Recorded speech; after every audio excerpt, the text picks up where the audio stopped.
जलेबी मेरी पहली पिक्चर थी।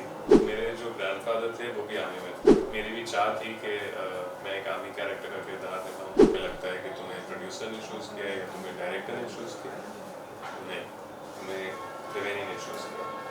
तो वहाँ पहले मोमेंट में ही मुझे गूज़बम्स आ गए थे। सर एक तो रिस्पॉन्सिबिलिटी कि आर्मी वाला आदमी है, तो आर्मी वाले का रिस्पॉन्सिबिलिटी। दूसरी रिस्पॉन्सिबिलिटी के रियल लाइफ हीरो है, मतलब तो उसकी रिस्पॉन्सिबिलिटी। तब आप किस तरीके लगा कि यार अब तो बंदूक लग गई है? स्क्रिप्ट एक बहुत रॉ तरीके से रखी गई थी। Hi, this is Varun Mitra and you're watching me on Bollywood Helpline. Hi, you are watching Bollywood Helpline and this is Ayush Kirani. Marathi में एक बहुत अच्छा शब्द है मित्र। मित्र यानी कि दोस्त। और एक ऐसे हमारे साथ स्टार है जिनके नाम के आगे मित्रा लगा है। उन्होंने सारी इंडस्ट्री की अच्छी अच्छी फिल्मों से दोस्ती कर ली और हमें सारी अच्छी फिल्मों में देख रहे अच्छे कैरेक्टर निभाते हुए। तो Varun sir, first of all welcome to Bollywood helpline. और जैसा आपका नाम है वैसा आपका काम है। जिस तरीके से मैंने आपका नाम देखा बिल्कुल आप अपने नाम की तरह ही काम करते जा रहे हैं। अच्छा लग रहा है कि आप इस तरीके से काम करते जा रहे हैं। एंड क्या कहना चाहेंगे, कैसी रही जर्नी आज? मतलब सबके ज़बान पे एक नाम है आपके काम को लेकर, तो कैसा लगता है कि जब जर्नी सक्सेसफुल होते नजर आती है? तो सबसे पहले तो thank you for that lovely introduction. काम सबको अच्छा लगता है तो मज़ा आता है। ज़्यादा मज़ा आता है कि वो आपको समझ रहे हैं, आपके काम को समझ रहे हैं, आपके कैरेक्टर्स को समझ रहे हैं। जब आपको प्यार मिलता है आपके व्यूअर्स से, ऑडियंस से, तो it feels very very nice and I am hungry for that love and I want much more. अगर बात करो सर आपके करियर जर्नी की, तो एक पहला काम आप जब उसे याद करते हो फिर याद आता होगा यार आज मैं यहाँ पर, तो ऐसा कोई एक ड्रास्टिक चेंज देखा आपने अपने काम में, अपने कुछ एक्सपीरियंस में? अगर बात करो जर्नी की मतलब जब मैंने शुरुआत की थी जलेबी मेरी पहली पिक्चर थी एंड हाँ फ़र्क तो आता ही है। मतलब हर प्रोजेक्ट के बाद आप अपने पे अलग तरीके से काम करते हो। आपका एक्टिंग की जो अप्रोच है वो चेंज होती है। अलग अलग प्रोजेक्ट्स में काम करते हो, डायरेक्टर्स के साथ काम करते हो, आपको थोड़ा थोड़ा बिजनेस समझ आना शुरू होता है। So yes, definitely there is a change. I think there's a drastic change from Jalebi to Rakshak now to India's Braves.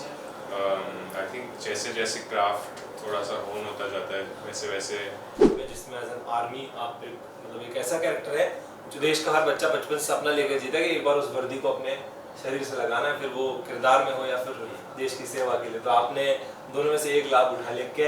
क्या कैसा मतलब क्या मतलब मैं किस तरीके से समझाऊँ चीज़ों को कि जब उस वर्दी को हम अपने पास रखते हैं, अपने देखते हैं उस वर्दी में अपने आप को, तो कैसा लगता है? क्या कुछ कहना चाहेंगे? तो जैसा आपने कहा कि सबका सपना होता है, तो मेरे जो ग्रैंडफादर थे वो भी आर्मी में थे और जिस कॉलोनी में मैं दिल्ली में पढ़ा हुआ हूँ वो भी एक आर्मी कॉलोनी है जहाँ पे अब सारे रिटायर्ड कर्नल्स और ब्रिगेडियर्स रहते हैं।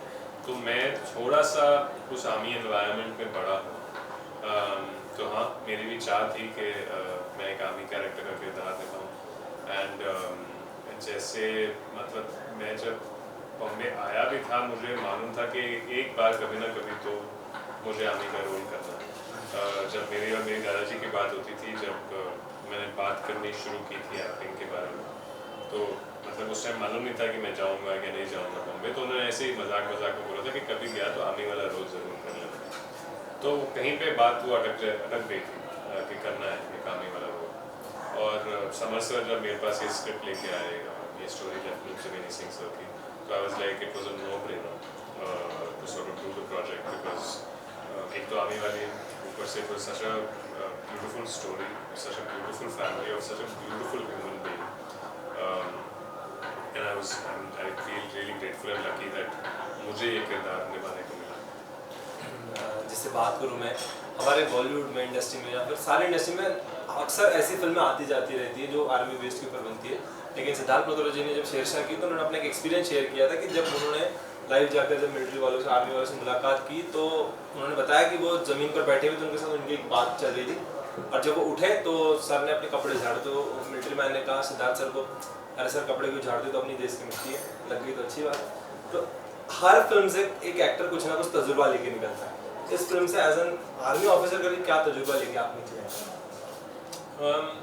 तो I mean I would not say as an army officer, but इस फैमिली के साथ इंटरेक्ट करके लेफ्टिनेंट त्रिवेणी सिंह सर के बारे में जान के, the one thing that I have taken for my character and I think also for me as Varun Mitra is the simplicity with which they live. And simplicity का मतलब ये नहीं कि वो मटीरियलिस्टिक नहीं है या उन्हें चीज़ें नहीं पसंद, but the simplicity in the sense के जो उनके मन में होता है बोल देते हैं, जो उनके मन में होता है उनके चेहरे पर दिख जाता है, जो कोई सब टेक्स्ट नहीं होता उनकी कॉन्वर्सेशन में, जैसे वो हैं मतलब जैसे एक बंदे के साथ है वैसे ही वो दूसरे लोगों के साथ भी है। And I think it was really refreshing, क्योंकि हमारी दुनिया में तो अब लोग ऐसे रहे नहीं, अंदर कुछ और चल रहा होता है बाहर कुछ और होता है। तो मतलब I think I got attached to that simplicity and I really enjoyed it, and that is something that I will take away from this. तो सही। लेकिन उन परिवार जिनका मतलब जिनका बेटा इस देश के लड़ता है फिर वो कहीं ना कहीं उन्हें छोड़कर चले जाता है, उन परिवार के साथ बैठकर किस तरीके की बात हुई और क्या कुछ आपने जाना वहाँ से? तो सबसे पहली बात तो उनकी मदर ने मुझे बोली थी कि तुम्हें लगता है कि तुम्हें प्रोड्यूसर ने चूज़ किया या तुम्हें डायरेक्टर ने चूज़ किया? नहीं, तुम्हें त्रिवेणी ने चूज़ किया। तो वहाँ पहले मोमेंट में मुझे गूज़बम्स आ गए थे, थोड़ी रीअश्योरेंस मिली थी। उन्होंने बोला था कि तुम्हारी कुछ एनर्जी उनसे रिजेंबल करती है, तुम्हारी आंखें रिजेंबल करती हैं आमंड शेप आँखें। तो मैं उनसे यही जानने की कोशिश कर रहा था कि उनका बचपन कैसे निकला, क्या उनका सॉर्ट ऑफ एटीट्यूड था, क्यों आर्मी में ज्वाइन करना चाहते थे, किस तरीके से उनकी रिलेशनशिप्स थी अपनी दोस्तों के साथ, अपने कॉलीग्स के साथ। तो जो जानने को मिला वो ये था that he was truly actually a hero in his real personal life also. वो जिस तरीके से लोगों का ध्यान रखते थे, जहाँ उनकी फैमिली का या अपने दोस्तों का जो ध्यान रखते थे, and he was a very very giving human being. वो जहाँ तक मुझे समझ आया वो सिर्फ दूसरों के बारे में सोचते थे। आई थिंक आर्मी वालों का ये ट्रेट बन जाता है, बट उनका ये ट्रेट पर्सनल लाइफ में भी था कि वो अपने से पहले अपने बारे में तो सोचते ही नहीं थे। जहाँ तक जो भी स्टोरीज मैंने सुनने को मिली वो दूसरों के बारे में ही सोचते थे, and that was also something that I mean one wanted to take away, कि बी लिटिल लेस सेल्फिश। लेकिन अगर बात करूँ मैं एज एन राइटर, अगर एक किरदार वो लिखते हैं जो किरदार इमेजिनरी लिखा गया है कि कैरेक्टर है गुज्जू नाम का, वो इमेजिनरी कैरेक्टर है, वो ऐसा है वैसा है, लेकिन एक ऐसा कैरेक्टर जो वास्तव में है, जिनको सब जानते हैं, जिनकी फैमिली हमसे अटैच्ड है, तो एज एन एक्टर एक बहुत बड़ी रिस्पॉन्सिबिलिटी होती है कि मुझ पर एक जिम्मेदारी है, तो एक्टिंग तो करना ही है लेकिन उस कैरेक्टर को जस्टिस भी दिलाना है अपने किरदार से। तो उस टाइम की रिस्पॉन्सिबिलिटी की बात करो, किस तरीके की जिम्मेदारी आप पर थी? सो एक तो रिस्पॉन्सिबिलिटी कि आर्मी वाला आदमी है तो आर्मी वाले का रिस्पॉन्सिबिलिटी, दूसरी रिस्पॉन्सिबिलिटी के रियल लाइफ हीरो है मतलब तो उसकी रिस्पॉन्सिबिलिटी, तीसरी रिस्पॉन्सिबिलिटी कि वो एक्चुअल इंसान है, जैसा आपने बोला, किसी की उसकी फैमिली है, उसकी मदर है, उसके फादर है, जो पिक्चर देखने वाले हैं तो उनका पोर्ट्रेयल भी सही होना चाहिए। उनकी मदर ने मुझे बोला था कि कुछ गड़बड़ मत करना पिक्चर बनाते हुए, तो मतलब रिस्पॉन्सिबिलिटी तो थी, बट साथ के साथ there was also lot of clarity, क्योंकि उनके पास उनके ऊपर इतनी इन्फॉर्मेशन थी। तो जब आपके पास आर्मी वालों की हेल्प होती है, हमने कुछ ट्रेनिंग के लिए हम लोग आर्मी बेस पे गए थे, और जब आपके पास फैमिली इतनी कोऑपरेटिव होती है तो सब कुछ आपको बता रहे हैं जो आपको जानने की ज़रूरत है, so it becomes easier also to portray the character. ये तो कि फिल्म जब आप करें तब के बाद, जब फिल्म देखने के बाद का कुछ रिएक्शन तक आप मतलब जब ऐसा लगता है ना कि जब अगर फिल्म देख ले फिर एक नया रिएक्शन आएगा, तो आपने जैसे कहा कि उनकी मॉम ने आपको कहा कि यार आप पे बहुत ध्यान रखना होगा, तब आपको किस तरीके लगा कि यार अब तो बंदूक लग गई है? मतलब मैंने उनको बोला, जब उन्होंने मुझे ये बोला कि आंटी आप सोचोगे नहीं कि मैं डायरेक्टर से लड़ जाता हूँ कभी कभी, कि नहीं त्रिवेणी सर ऐसे नहीं करेंगे, मतलब मैं कैरेक्टर भी नहीं कर सकता कि मैं मतलब मैं डायरेक्टर से लड़ जाता था, प्रोड्यूसर से लड़ जाता था, अपने क्रिएटिव डायरेक्टर से लड़ जाता था कि मतलब नहीं, we can not show him in this light, इसकी वजह से हम ये वाला डायलॉग ऐसे नहीं कर सकते। तो मैंने आंटी को इमीडिएटली बता दिया कोई चीज़, जब उन्होंने बोला कि मुझे आपसे ज़्यादा टेंशन है इस बात की, so we were on the same page. क्या बात है, लेकिन देखो भी मतलब बहुत ही बेहतरीन तरीके से, मतलब जिस तरीके आपको कन्वर्सेशन लग रहा है काफ़ी रिलेटेबल हो जाता होगा बात करते कि यार अब तो भाई बंदूक लगी हुई है, अब तो उड़ने वाले हमने के, बहुत बढ़िया बात है। लेकिन बंदूक तो मेरी तब लग जाती है जब स्क्रिप्ट मेरे हाथ में आती है, वो मैं खुद को बंदूक लगा देता हूँ। लेकिन स्क्रिप्ट की जैसे आपने बात की, तो स्क्रिप्ट का सबसे बेस्ट पार्ट क्या था आपका? मतलब स्क्रिप्ट की अगर पूरी बात करूँ तो जो लग गया कि हाँ ये कैरेक्टर में जस्टिस दिला रहा है। स्क्रिप्ट एक बहुत रॉ तरीके से लिखी गई थी, उसमें कोई मतलब फ्रिल्स नहीं थे, कुछ फालतू का रिफ्रैफ डालने की, उसको कुछ पढ़ा दिखाने की कोशिश बिल्कुल नहीं की डायरेक्टर ने या प्रोड्यूसर ने, and I think that was the best thing about it, कि it was absolutely raw, it was absolutely simple, it was actually what has happened, and मतलब किसी चीज़ को ग्लोरीफाई करने की कोशिश नहीं की इसमें। and that is why I think it feels little heartfelt. शोषा नहीं है कुछ पिक्चर, जैसा था वैसा दिखाया। तो कोई एक हाथ लाइन ऐसे कुछ याद है आपको स्क्रिप्ट की, अगर जब मैं बात कर रहा हूँ तो? मुझे बस उनके जो फाइनल वर्ड्स थे वो याद है जो उन्होंने बोले थे before he passed. He said mission accomplished, sir.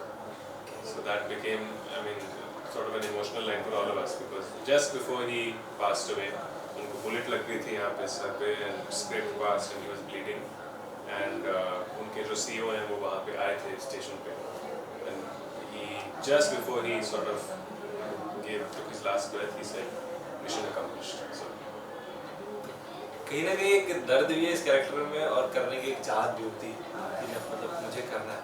और बहुत अच्छा लगा कि आपकी जिस तरीके से उन्होंने मम्मी ने कहा कि आपकी आंखें मिलती है बात हुई फैमिली से, कहीं ना कहीं कंफर्टेबल जोन है ना, आप उसमें सूट हो गए। बहुत अच्छा लगा सर जान के। अभी आपके अपकमिंग प्रोजेक्ट जहाँ आप नजर आएंगे इस तरह कुछ नया करते थे? एक प्रोजेक्ट है तेजस, RSVP की फिल्म है जो उसमें करना है और मैं हूँ वो 20 अक्टूबर को रिलीज़ हो रही है। करना उसमें एक एयरफोर्स पायलट है, मैं एक म्यूजिशियन का किरदार निभा रहा हूँ, एक परफॉर्मर का किरदार। हाँ बस वो 20 अक्टूबर को रिलीज़ होगी। मैं ज़्यादा कुछ बता नहीं सकता। उसमें एक अरिजीत सिंह का गाना है मेरे नाम पे, तो I am looking forward to that. मतलब बताइए, बॉलीवुड की क्वीन को भी अपने कवर में कर लिया, बेस्ट जिसकी सबसे अच्छी आवाज़ है अरिजीत, उसके साथ मतलब अब कुछ नया खिचड़ी पकने वाली है, तो मतलब डेफिनेटली कुछ नया आने वाला है। एंड बहुत अच्छा लगा जानकर कि बट ये बताइए कि बॉलीवुड की क्वीन के साथ का एक्सपीरियंस कैसा रहा? मतलब क्या it was very nice, she was extremely warm और हम लोगों ने उनके साथ सबसे पहले लंच किया था सब उनके घर पे। उन्होंने सबको बुलाया था ताकि ब्रेक द आइस, एक दूसरे के साथ कंफर्टेबल हो जाओ। And on set she is such a good actor, so it was a pleasure to work with her and there was a lot of give and take in the scenes. And in fact सबकी सारी जो उनकी family की casting भी हुई थी जिनके साथ मेरे सीन्स थे, it was very like intimate, मतलब वो होलसम वाली फीलिंग थी सीन्स में जो हमने सब साथ में किए। It was well written, the director was also like that, वो मतलब एक इमोशनल किस्म के आदमी, तो there was a lot of emotion in the scenes और मुझे तो जहाँ पे इमोशन हुआ वहाँ पे मज़ा आता है। मतलब जो ने क्वीन टाइटल दिया गया सही दिया कहीं ना कहीं सबको लगता है, जो रानी का हाँ बिल्कुल, है रानी का। She is. क्या बात है, मेलोडी वॉइस और क्वीन दोनों साथ में, कुछ अच्छा होगा। तो ऑल द बेस्ट, कुछ Thank you. तगड़ा आने वाला है आपकी तरफ से। Thank लेकिन मैं आपसे जानना चाहूँगा, ओ माय गॉड 2 और गदर 2 भी हमारे बीच में, तो कौन सी देखी दोनों में से? मैंने एक्चुअली अभी कोई भी नहीं देखी बिकॉज मैं प्रमोशंस के लिए दिल्ली गया हुआ था, बट मैं सबसे पहले जाके गदर 2 देखना चाहता हूँ। I mean I've seen the first part and I really enjoyed it at that time, जो सालों पहले आई थी, and I'm truly from my heart like happy for Sunny Deol sir that the movie's done so well. But as an actor मैं जानना चाहूँगा कैसा लगता है कि इतनी बड़ी एक आइकॉनिक फिल्म जो बहुत लंबे समय के बाद फिर से आ रही है और बॉक्स ऑफिस के कलेक्शन का रिकॉर्ड तोड़ दे रही, तो कहीं ना कहीं एज एन एक्टर एक ऐसा कॉन्फिडेंस आता है कि ऑडियंस जिंदा है? I think सिर्फ मैं नहीं, पूरी industry is taking that sigh of breath कि हाँ audience जिंदा है and the movies, I think that is why everyone is so happy because the movies are done well and it's made money. It means that people are still wanting to go back and watch the movies, just उनको किस type की movie देखनी है वो सवाल मुझे बस। Thank you so much Varun, हमसे बात करने के लिए बहुत अच्छा लगा आपसे जान के आपकी जर्नी के बारे में, और इसी तरीके से आप बहुत बड़े बड़े प्रोजेक्ट्स लाते रहिए और हम इसी तरीके से मुलाकात करते रहेंगे। Thank you thank you so much Varun for being with Bollywood helpline. Thank you. Thank you.